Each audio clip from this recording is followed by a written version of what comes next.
I'm Shyalpa Rinpoche, was born in the Himalayas and now living in US and Nepal, but at the same time traveling around the world to promote peace, to create a destination for every peace lovers around the world.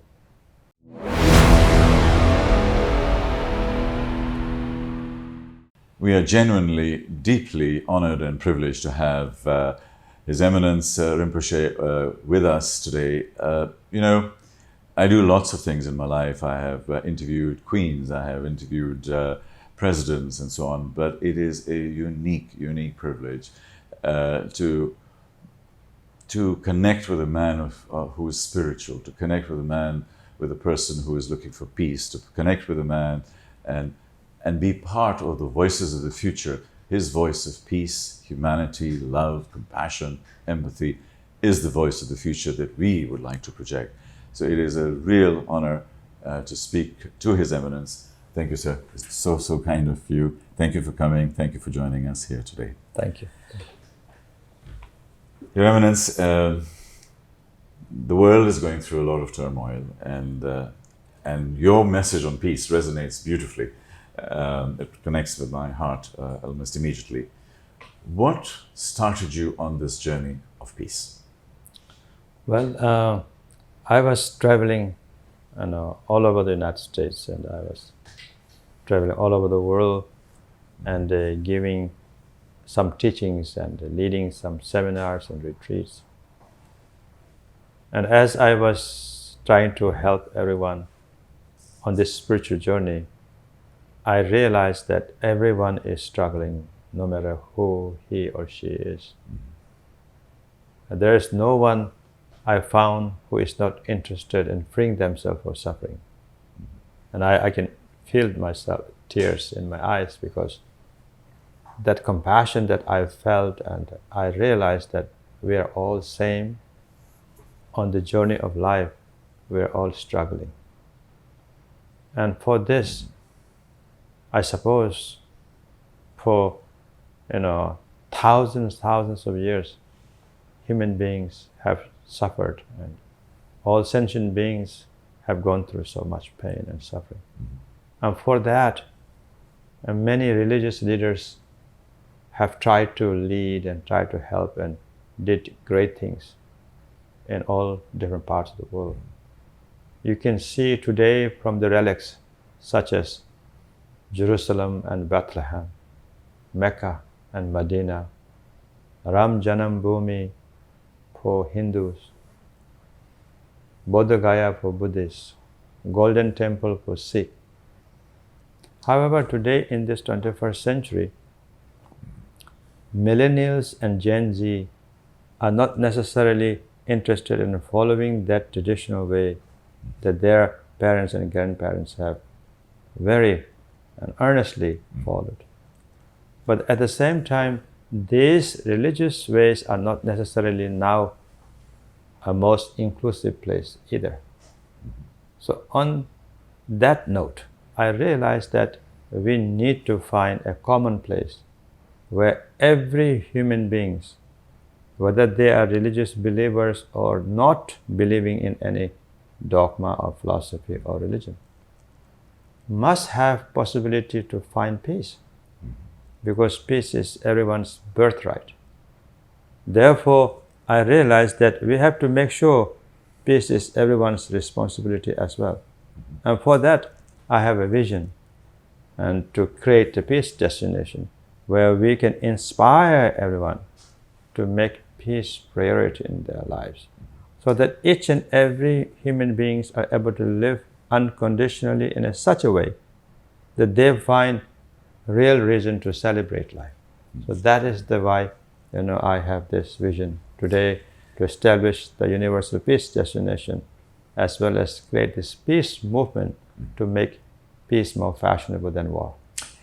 Indeed, and when I look at and I think about peace, a lot of people talk about anti-war, and I said, no, it's not anti-war, it's pro-peace. And the whole word for us You said something very interesting, and that is that we have to be at peace within ourselves before we can have peace outside ourselves. Can you throw some light on that? So first of all, it is so important to realize that we all have this magnificent quality, to be able to truly experience our natural intelligence. And we have this possibility to truly find that one medicine that cures 100 diseases. We must all realize that, like a snake, in an example like a snake, it ties itself, but it unties itself without needing to seek any help from anywhere else. So I think this is the message that we must be able to truly, embrace. Yeah. Where we find the inner peace is the only way to find world peace. But inner peace in a sense that we find true legitimacy and true validity in our being as we are able to breathe. Being able to breathe in this very moment makes us completely valid to be alive. Yeah. So in that liveliness, we have awareness. In that awareness, when we are able to truly dwell, I think we are a complete human being who is truly being able to relish your existence. Even if it is for a moment, you have this potential to find a real reason to celebrate. Sure. And to me, that is the cause to find world peace around the globe. Because at the end of the day, when we are able to find a real peace within, which is to say that we are able to find a harmonious way to exist with everything, all our energies, flow of energies. If we are able to relate in this way, we are able to manage in a skillful ways. So world peace is to be able to find skillful managing ways. Right now, if there is a war is happening because you are not able to manage the energy well. So therefore there's imbalance. So then there's upheavals. Your Eminency, can we go back to day one? You were born in Nepal, in Tibet, and you were at a very early stage. You were identified as a special child. Can you just give us a little bit about how that was happened and your early training to become the philosopher, scholar, teacher that you are today?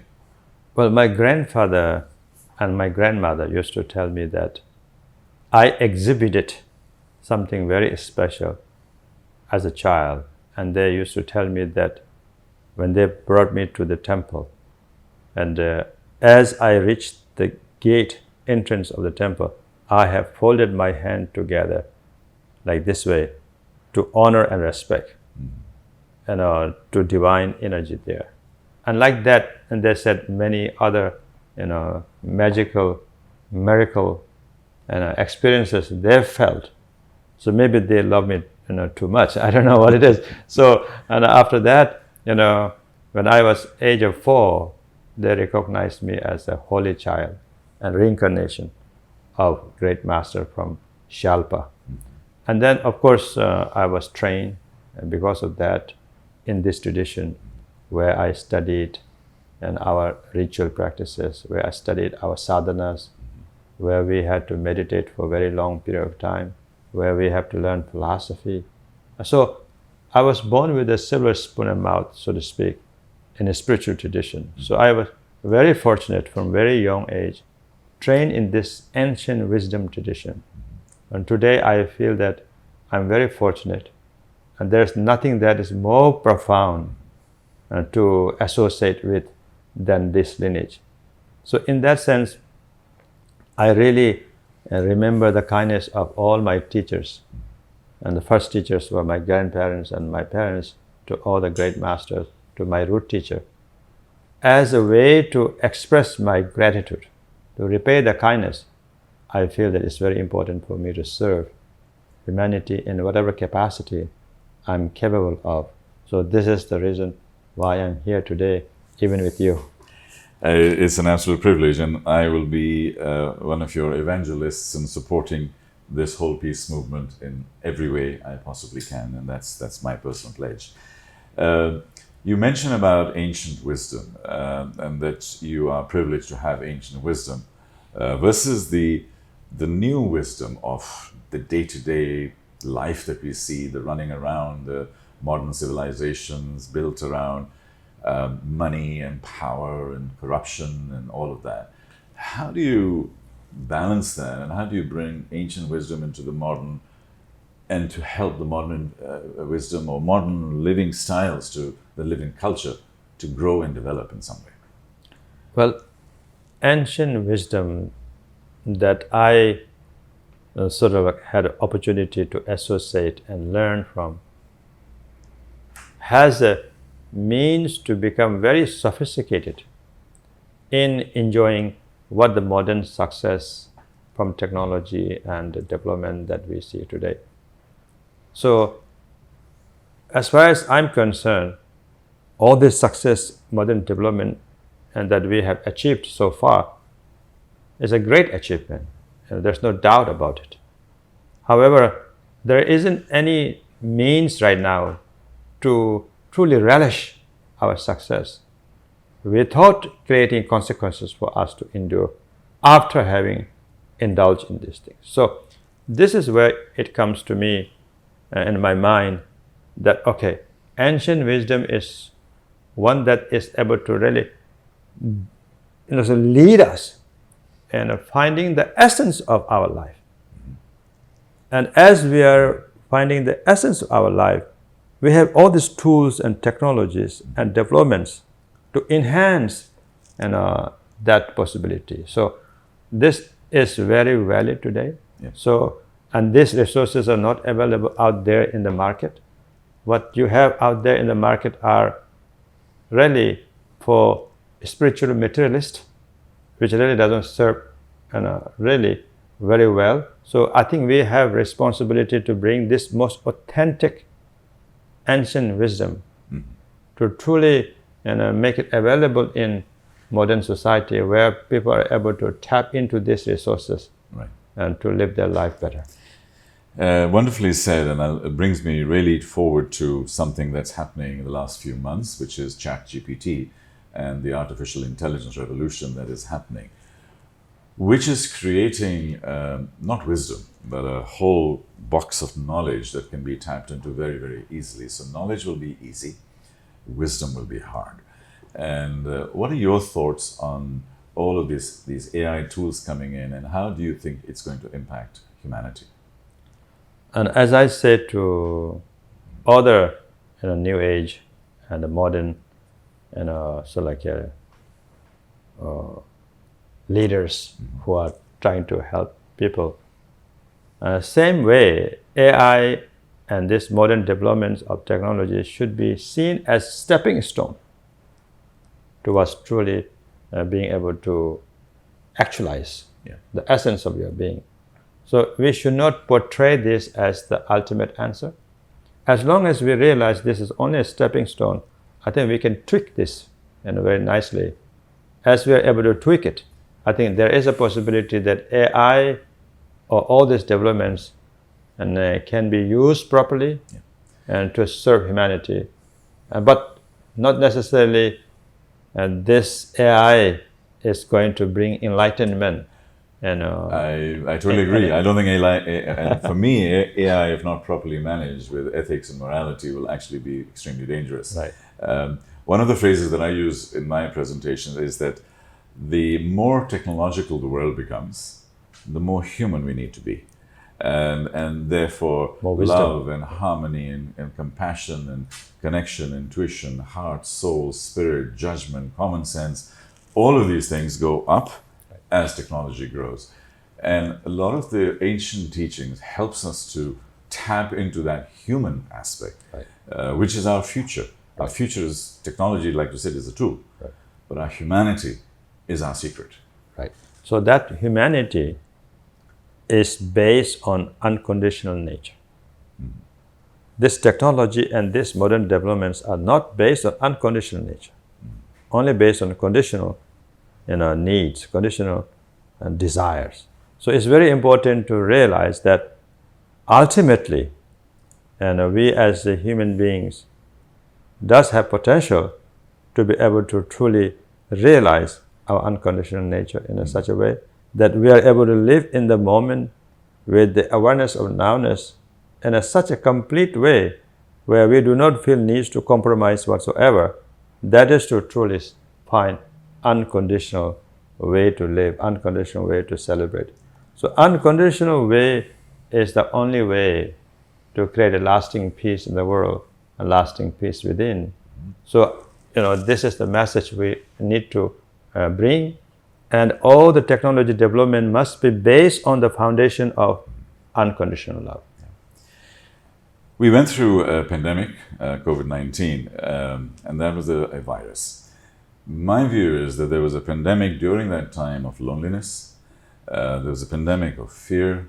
There was a pandemic of being disconnected also at that point in time.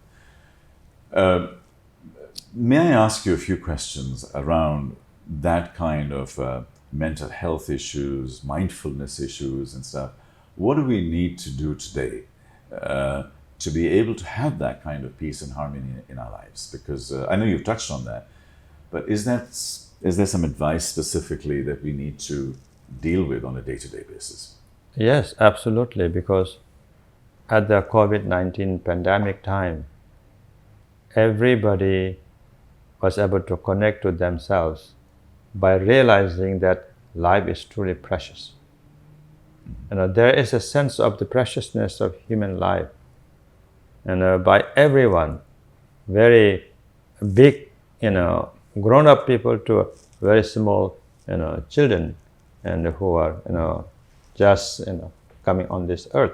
So everybody was able to truly pay attention to their own life, that life is really precious. When we are able to truly look at it that way, loneliness has no place. Depression has no place. And all these diseases has no place, because you are able to truly cure all diseases by one medicine. One medicine, that is to not to take life for granted. Not to take life for granted is the main important thing for all diseases to be cured. And that message we have to bring in very clear way, with very respectful way, in a very honorable way. And this is where learning must start, for us to truly achieve maturity and truly able to grow in a very, very meaningful way. Indeed, and I think we don't only take life for granted, we take relationships for granted. Right. And we have a sense of entitlement. Let me ask you a few questions which are not, they're 50-50 answers, but these are the dilemma questions that we always have. In the environment of instant gratification, a sense of loss, bereavement, betrayal, dishonesty, and we see a lot of this happening in the world today, unfortunately. What is your advice to people on both sides, people who are doing it and how they should be improving, and people on this side, how we should be handling that, because you mentioned ego and so on, or unconditionality. What is the mental process to heal from that?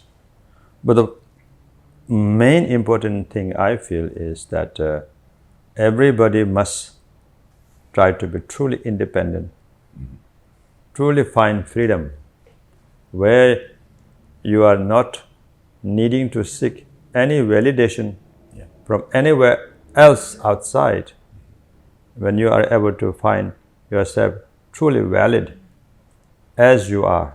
So in that state, I think there is a possibility that we become truly independent, truly free from even our concept and notions and our feelings, whatever it is. So each and every moment when we have that kind of possibilities to truly rise to the occasion, and all relationships are manageable, and all kind of conditional things are manageable, because there's nothing we cannot manage. So at the end of the day, if you are not dependent on anything, then there is a possibility that you're not going to cause any harm for anyone else, nor you're going to cause any harm for yourself. So relationship and betrayal and all these things happens because sometimes we rely on something or other too much.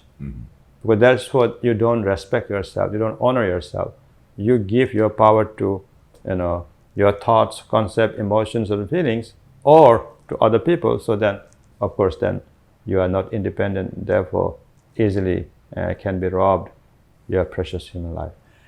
It's interesting you say that, because I think we often get our attachment to physical things, money or a home or a car or a relationship or all of these type of things. And when we have that, like you said, we lose our sense of balance within ourselves, but we can heal from there. Other questions, quick ones, are, on the one hand, we have logic, and everything these days is built around logic and reason and method and maths. I love mathematics, so it's not against that. Versus spirituality, faith. And how do you connect those two? How do you harmonize those two? Well, when you are a really good mathematician, you are able to find true faith.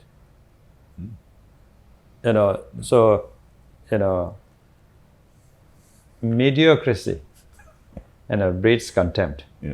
Right? So I think an idea is, when you are really sophisticated in a calculation, you will not calculate in a wrong way.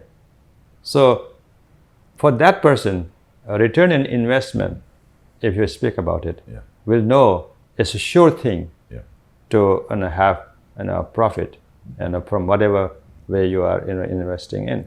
So faith to me is such an important thing. Without faith, you cannot accomplish ultimate,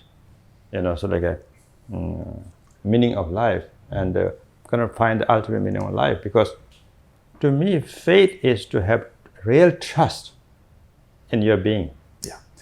In that being, there is completeness. In that completeness of your being is wish-fulfilling joy, where all things can be received. So when you have faith and you pray, there's nothing that you cannot gain from it, because you have complete trust and confidence in your being. In that state of your being, there is wish-fulfilling joy. So you can ask anything to wish-fulfilling joy, you will be able to receive it. I start all my presentations with trust, and I use truth and ethics as close brothers and sisters, and empathy and values as the baseline to build on. So this is my personal philosophy of how to lead life. Building personal integrity, personal authenticity, we sometimes, in our modern world, we are masking ourselves outside to pretend to be something. And then inside, we don't have that inner strength. What do we need to do to build that inner strength? Is it through meditation? Is it through or other methods to build that inner strength, so that we don't need to mask, we can be our authentic true self? Yes, absolutely. For example, if mango looks a little bit ripe from outside, if it's not fully ripened inside, it doesn't taste so good. It's not very sweet. So you have to realize that until you are able to find this real maturity and realization within, even if you pretend outside as mature and realize, and everybody will see it, and because they will say, okay, doesn't taste so good. So therefore, and there's something wrong with this thing. So I think if you want to really come across, or if you want to really manifest as the best that there is, I think you have to realize, you have to find the best side in you. And that is to say, you have to be able to really embrace your true nature.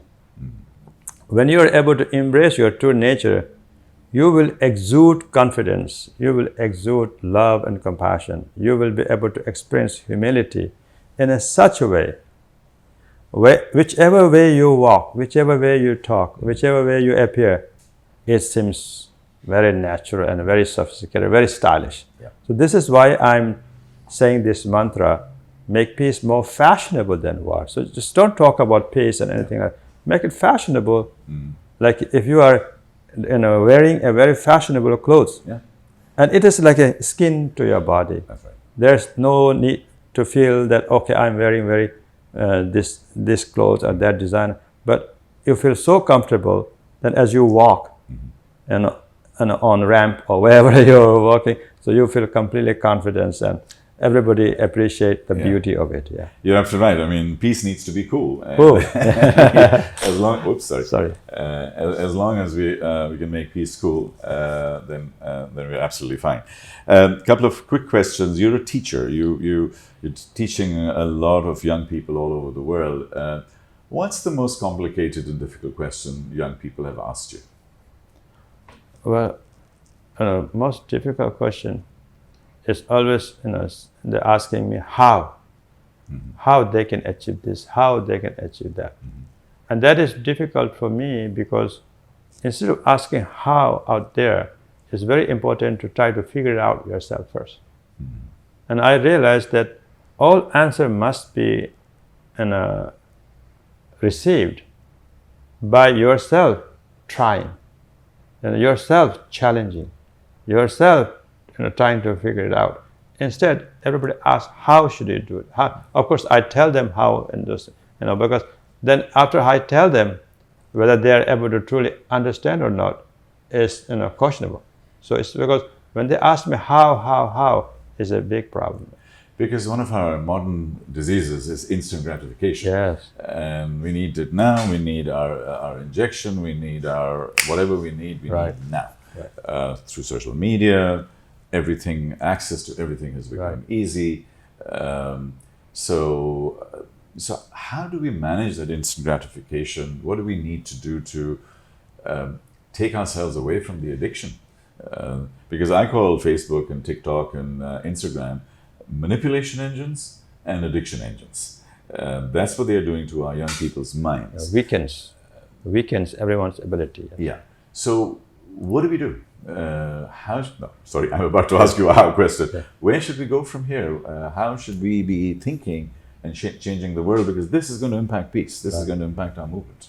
No, I absolutely agree with you, because even some of the very wealthy and billionaires, they try to learn from me, and suddenly they ask, Rinpoche, give it to me now, tell me now, how, I can get it. So, of course, I feel compassion, and the interest is there.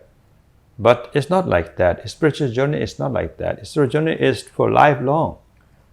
You don't get it now, and then you have stopped studying and learning and growing. Yeah. The spiritual path is to walk all the way until you attain enlightenment. Yeah. Then after having attained enlightenment, again you are going to walk to serve all those who are not enlightened yet. So it's not like I get it and then my job is done and going forward without and having to anything. That's not how it works. So instant gratification is a disease. You're absolutely right, because that disease is coming from the insecurity.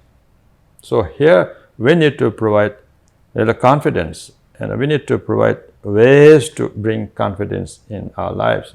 Like all this in the modern technology, what they are distracting everyone, numbing everyone's brain, and are causing huge problem in human society. So we have to be very, very careful in sort of creating this kind of modern tools for our youngsters, because it's a very dangerous thing.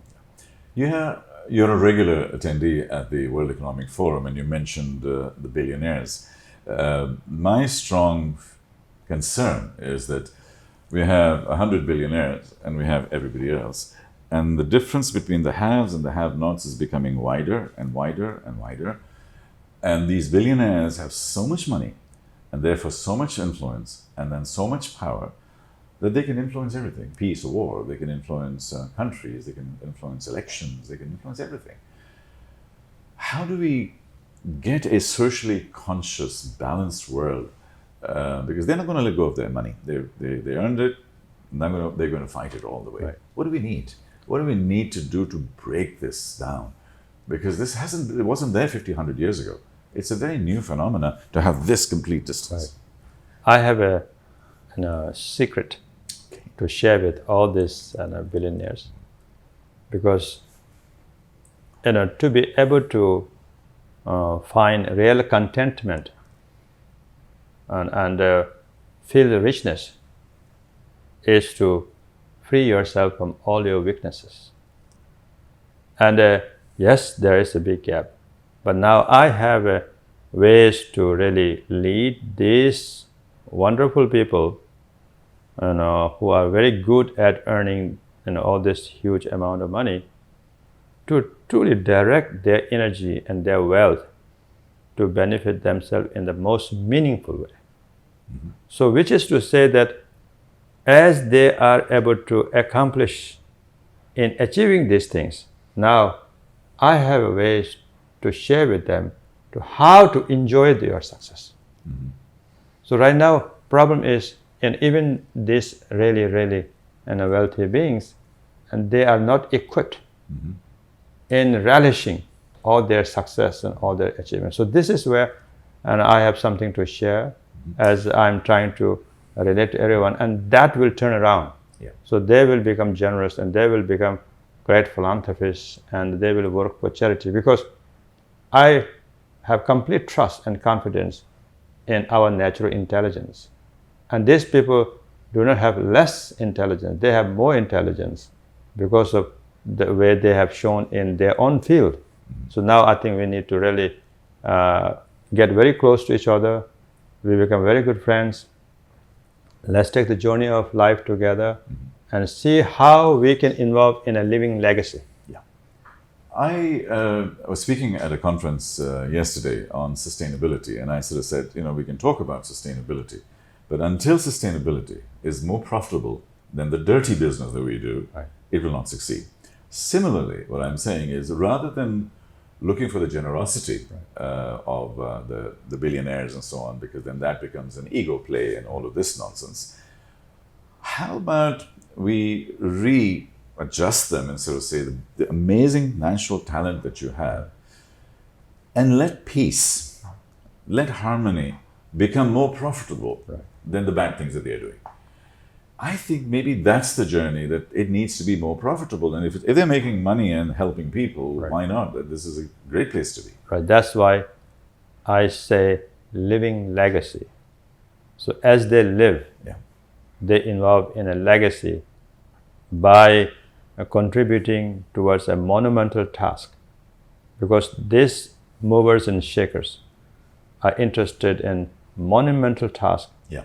To move things in a very big way where ordinary many people cannot imagine, right? Exactly. So I think that is where I try to suggest that a living legacy is a possibility here. Yeah.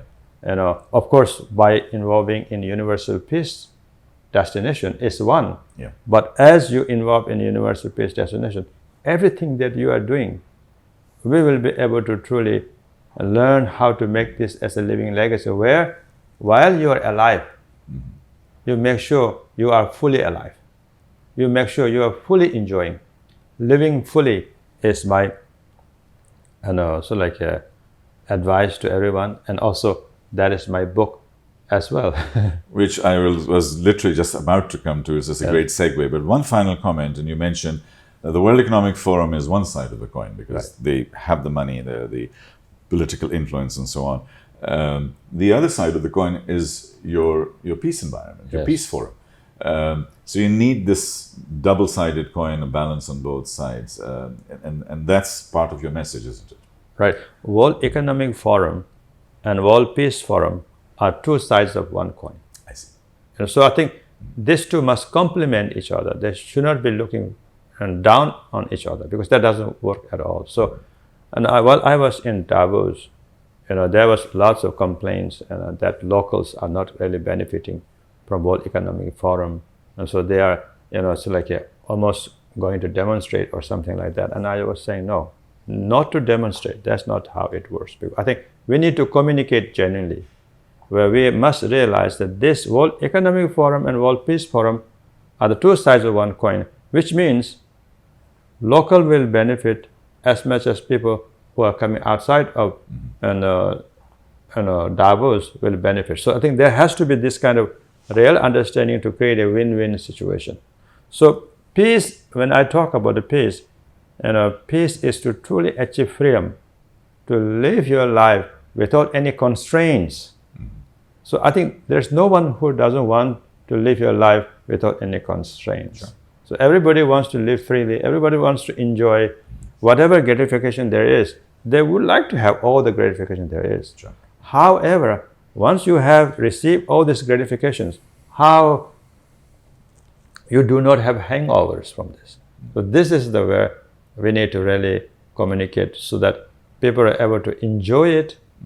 And after enjoying it, they do not necessarily have to condition themselves to experience consequences from it, or negative consequences. Yeah. Your Eminence, you are a genuine voice of the future, and as we come towards the end of this session, you are leaving messages for us. You are amplifying your voice in there. Your book is one amplification point of that message. What is your book about, and what are the top 2 or 3 secrets in that book? Well, secrets of my book is in my subtitle. Okay. That is Finding Joy in Every Breath. So it's just Living Fully is the title, and subtitle is Finding Joy in Every Breath. So when we talk about every breath, there's no single breath that we can take it for granted. There's no single breath that we can waste it. In every single breath, we must be able to find joy. So in this book, I touch many, many topics, many, many ways to bring lots of tools and techniques to truly find joy in every breath. So it's not like a traditional thing only. It's like anybody, even a kindergarten kids, 3 or 4 years, and 4th graders can also read this book and may be able to get it. Or somebody who is meditating for 30, 40 years and learning, they will be able to also find a real essence, golden nuggets in this thing. So, ultimately, of course, the essence is to find joy in every breath. Wonderful. My guru, Guru Sanjeev, who's my yoga teacher, he sort of said, perhaps I won't have the discipline to do many things, but he said, you have to breathe. So, breathe properly. So I'll teach you how to breathe, because we don't breathe very well. So even at a technical level. And he said, and the other one is meditate. So he said, these 2 things will be anchors in your life. You are a great proponent of meditation. Can you share some of your meditation ideas and thoughts, and perhaps you can maybe demonstrate to me how we do that on a day-to-day basis? But in my learning, in my experience, you must be able to meditate 24/7. Okay. There's no other meditation that is going to be effective. Because kids are in meditation. I mean, a 2-year-old is in total alpha meditation mode all the time, isn't it? Right. Yeah. So because, as I mentioned earlier, every breath is a valid breath. There's no breath that is less precious or not precious.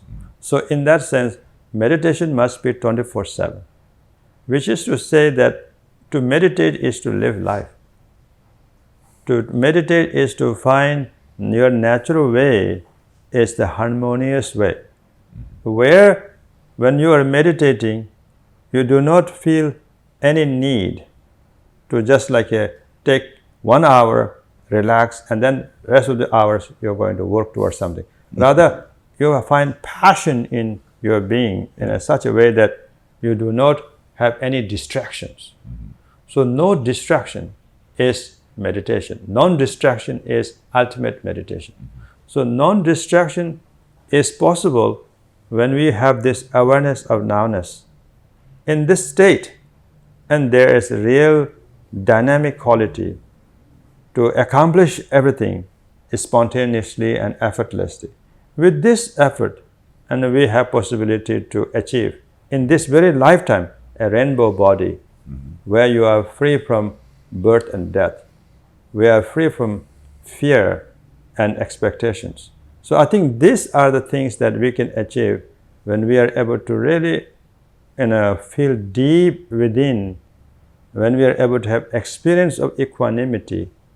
And here, a meditation will be effortless, and meditation will be very, very profound. So I have talked to quite a few people.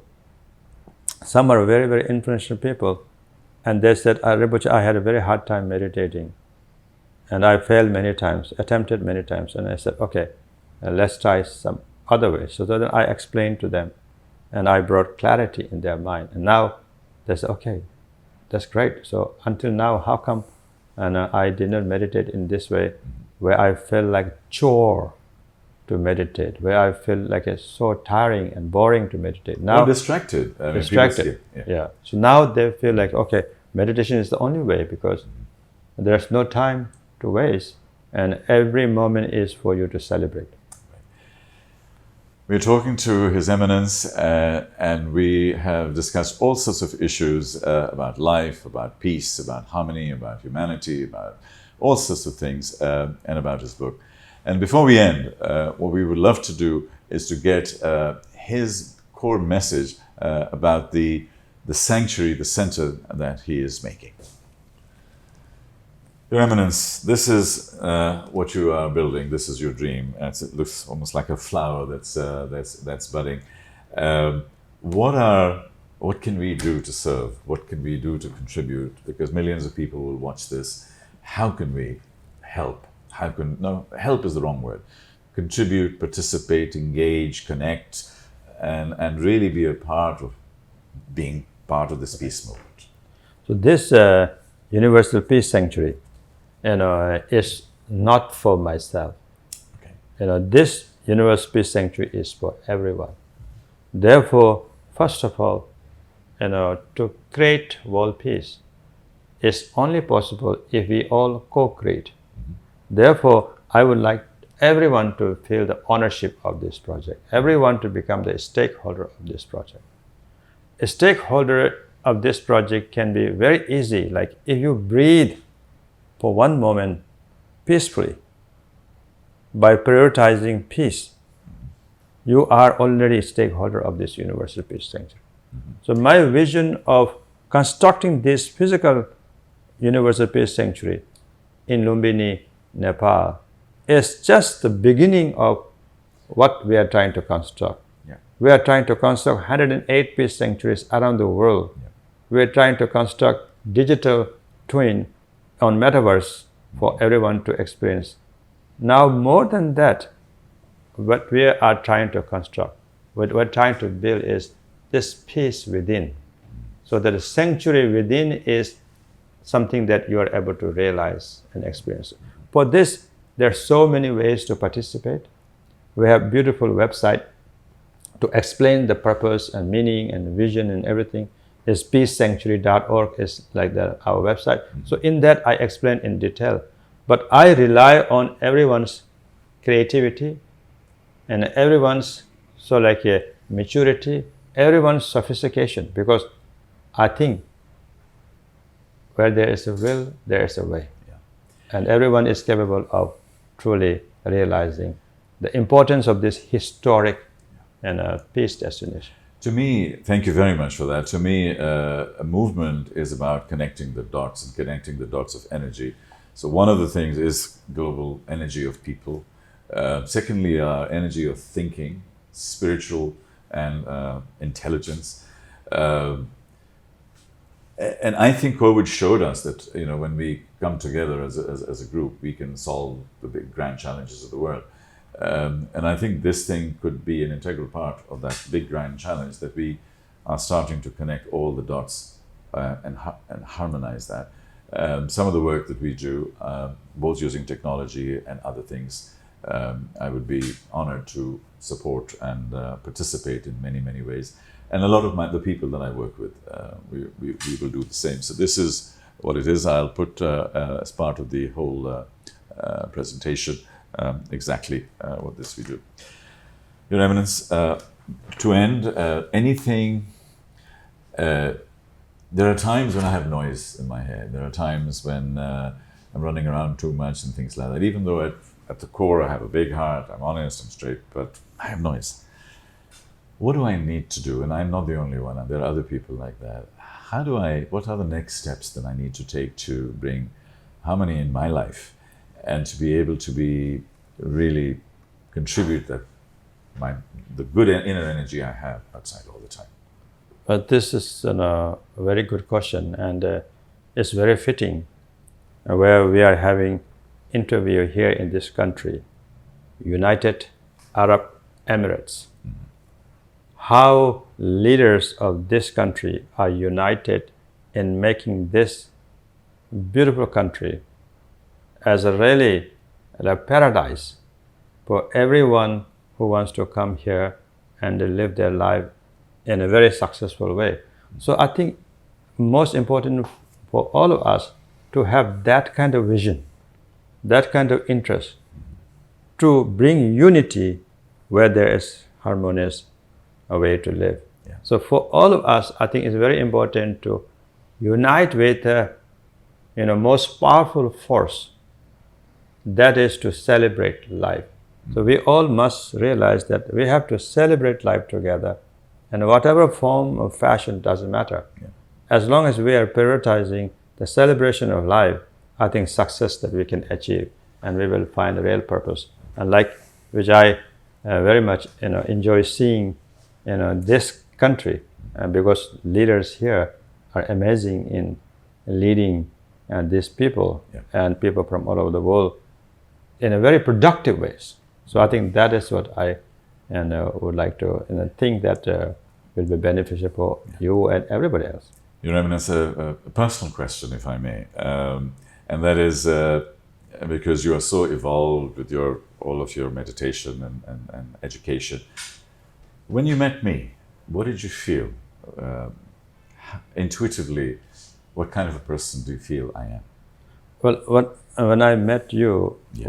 what I felt is that you are very natural. Okay. You're natural, so you don't have anything to hide, No. and you are just able to express your natural quality, and that is the most beautiful thing. In that quality, compassion will blossom. In that quality, humility will blossom. In that quality, all the wishes will come true. So I think everybody, if they are able to be natural and remain in that natural state, I think we do not need to look anywhere else for anything else. And you have that quality, I felt. Yeah. Thank you. Thank you very much. I'm honored to hear that. Final message, sir.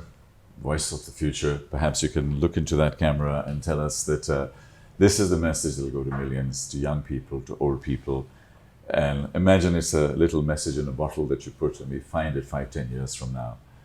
What will Your Eminence's message say, and what should we be ready for? Yes. To all my friends around the world, what I would like to see is that you to be yourself in a most authentic and most natural way possibly that you can be. There's nothing that you cannot achieve, nothing that you cannot accomplish when you are who you are, when you find true validity in your being. As far as I'm concerned, life is not a rehearsal. Therefore, you should not be rehearsing your life for anything else. Live your life in a most meaningful way that you know how to.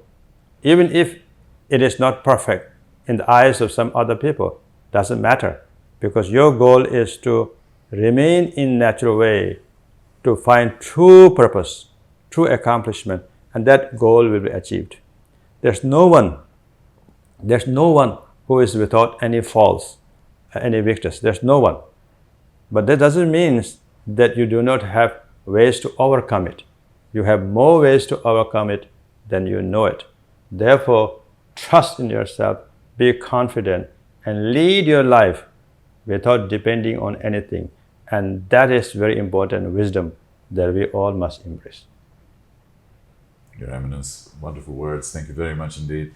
It's a true honor. It really is. And we will do many things And I'm greatly privileged to be part of this, and we'll make sure that part of this mission, and perhaps one day, not one day, let's pledge now. I think not one day, now. You talk about the nowness, so may I hold you, may I connect with you? Thank you. And as a form of respect, can we take a picture from the camera? I know that I heard that my forehead to forehead is my ultimate respect to you. May I do that, please? Yes, sure. Yes. So for me, it's this. Thank you, sir. You're very kind. So with that, we come to an end of an experience. It is an opportunity to be philosophical, to be compassionate, to be human, to be vulnerable, and sometimes we forget in our day-to-day business lives that those are important human attributes also. And His Eminence has demonstrated to us with his wisdom, with his philosophy, that this indeed is possible, and it's happening now. His messages, his final beautiful, strong message is going to be with us forever. We are going to make sure that this is amplified and taken all over the world through Voices of the Future and any other platform that we have. We will get this out there and start this mission for peace. And we will need all of you to come along. As His Eminence said, it's about co-creation, it's about pulling it all together, and everybody's brilliance needs to come together to make this thing happen. Thank you. Thank you very much indeed.